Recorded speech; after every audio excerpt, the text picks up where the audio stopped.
Alors, je suis coordonnateur du RECO, le réseau d'expertise sur les changements climatiques en Occitanie, et je suis consultant et chercheur indépendant sur les questions d'adaptation au changement climatique, qui est un thème sur lequel je travaille depuis, on va dire, une quinzaine d'années maintenant. Je suis un retraité de Météo France, c'est-à-dire que j'ai exercé toute ma carrière en tant qu'ingénieur-chercheur à Météo France.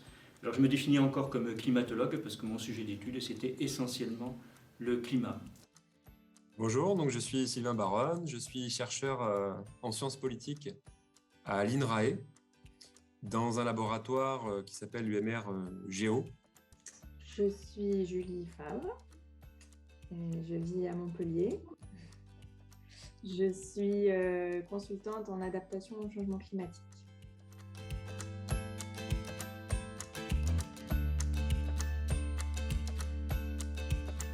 J'ai eu l'opportunité d'évoluer dans une structure qui s'appelle Ouranos, qui est une sorte de GIEC à l'échelle du Québec.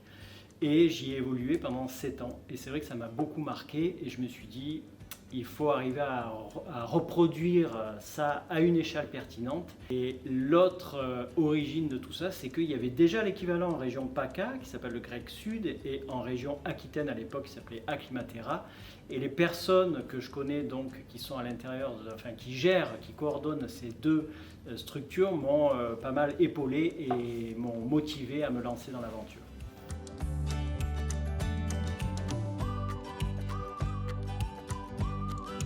Et c'est une région administrative qui a probablement en main pour partie la question de la transition écologique.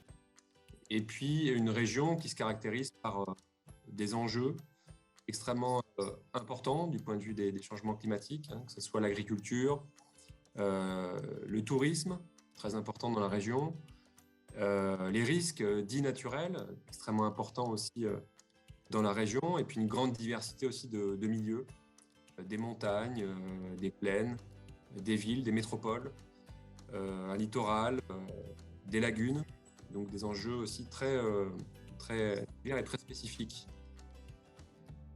Ça évoque beaucoup d'histoires.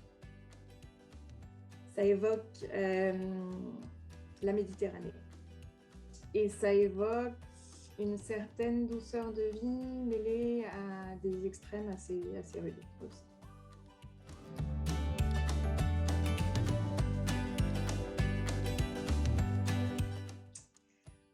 Le croc. Le croc, c'est d'abord un document de référence, simplement, sur les changements climatiques en Occitanie et leurs impacts. C'est un moyen de fédérer une communauté scientifique et de fédérer une région autour de l'enjeu du changement climatique. Et c'est aussi un point de départ. C'est aussi, et peut-être surtout d'ailleurs, une opportunité de valoriser des connaissances, de les transférer aussi, transférer des connaissances scientifiques très très vastes, très très larges, qui concernent tout un tas de disciplines, mais qui sont en même temps très concrètes et puis très localisées.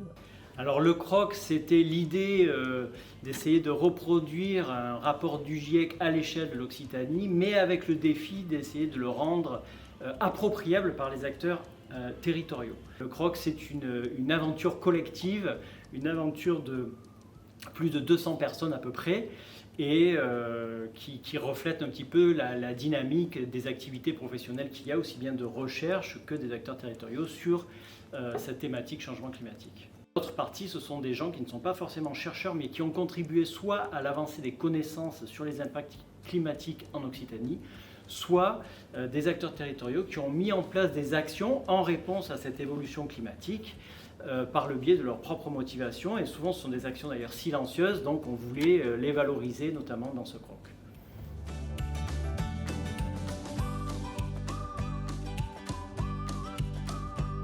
Alors le croc, en priorité, bien qu'il soit lisible par tout un chacun, finalement, en priorité, est dirigé vers toute personne ou toute organisation qui est capable d'avoir un levier d'action pour concrétiser une action sur le territoire en réponse à l'évolution climatique. Ce n'est pas seulement un livre qui va rester dans une bibliothèque, mais c'est une étincelle, une impulsion. Il s'adresse aussi à la population d'Occitanie, curieuse de savoir quels sont les impacts du changement climatique et comment s'y adapter.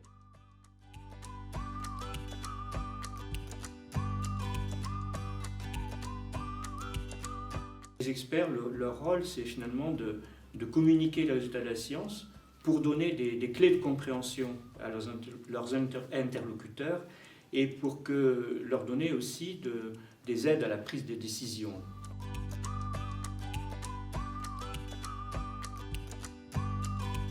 Le changement climatique est visible aujourd'hui. Il est visible parce qu'on a connu par exemple des épisodes extrêmes dont on sait aujourd'hui qu'ils sont pour partie attribuables aux effets du changement climatique anthropique.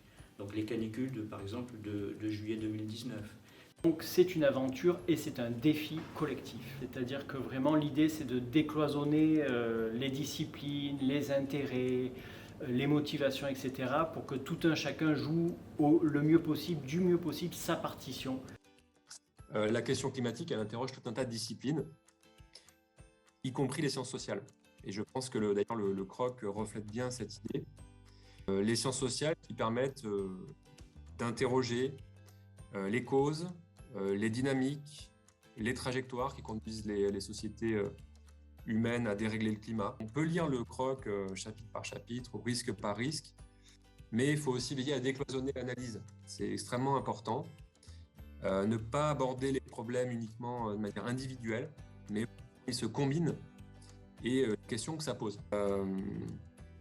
Il rappelle une évidence, c'est que le changement climatique, il n'est pas pour demain ou pour les autres. Il est là, aujourd'hui, maintenant et ici. Il faut pour cela que le rapport, ce travail percole dans le tissu social, dans les territoires, chez un maximum d'acteurs et que chacun en tire des enseignements.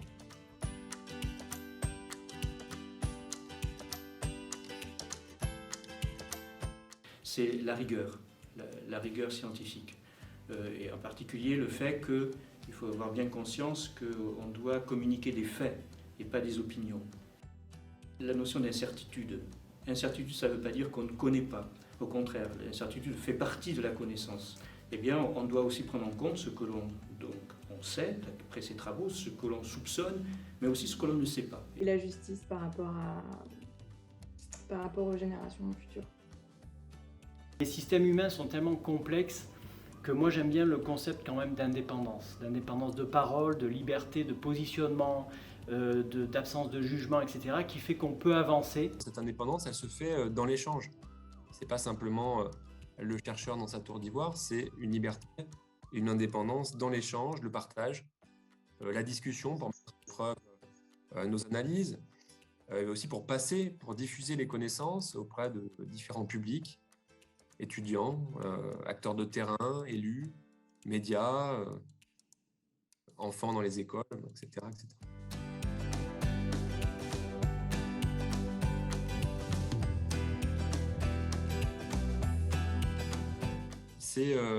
C'est Dupuis, dans son livre sur le catastrophisme éclairé, qui dit qu'il est temps, en gros, je le paraphrase, de croire ce que l'on sait.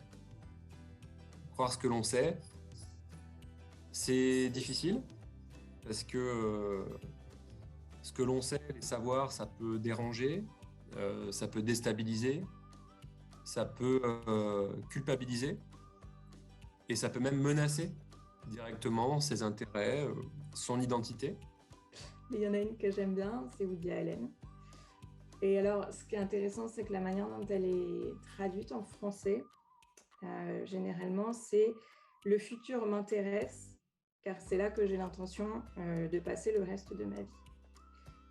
Mais j'ai aussi trouvé une formule en anglais où il dit « Le futur nous intéresse tous, car c'est là que vous et moi allons passer le reste de notre vie. »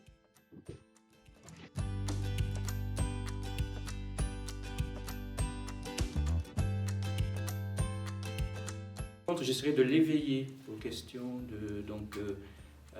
qui ont trait à la nature, au climat, et puis le fait qu'on puisse aussi agir dans un sens qui est positif.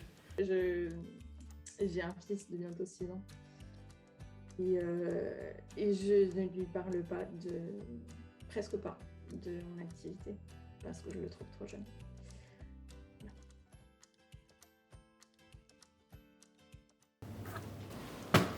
Mon histoire, très très court, 14 juillet 1979, et c'était la première fois qu'une équipe de France battait les Blacks.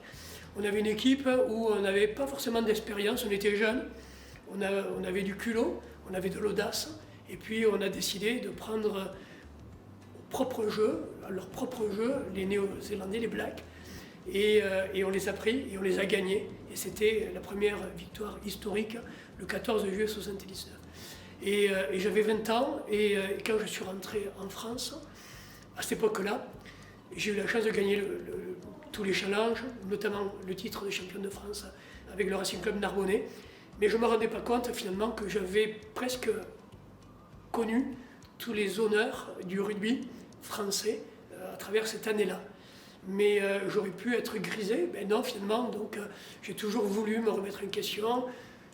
Et la remise en question, elle est toujours perpétuelle. Il faut vraiment qu'elle fasse partie de ce que vous êtes. Et après, moi j'attache beaucoup, je l'ai dit, à l'humilité. Je crois que dans une équipe, il est très important de jouer groupé, par moment, d'aider votre collègue qui peut être en difficulté. Et être audacieux, c'est pas... Voilà, je crois que c'est fait partie des caractéristiques de joueurs de rugby. Ne pas avoir peur d'affronter, donc d'aller au combat.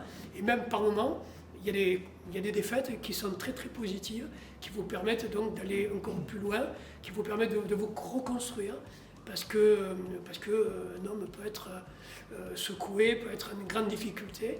Et c'est ces valeurs du rugby qui font qu'on n'oublie pas, et puis quel que soit ce que nous avons été, moi j'attache je suis très attaché à l'exemplarité de la tâche, et je crois que comme vous, donc avec votre structure, la vie à pleines dents de cette région de l'Occitanie, parce que c'est une belle région, parce qu'il y a des hommes et des femmes de grand talent, et ce que vous faites donc est tout à fait remarquable.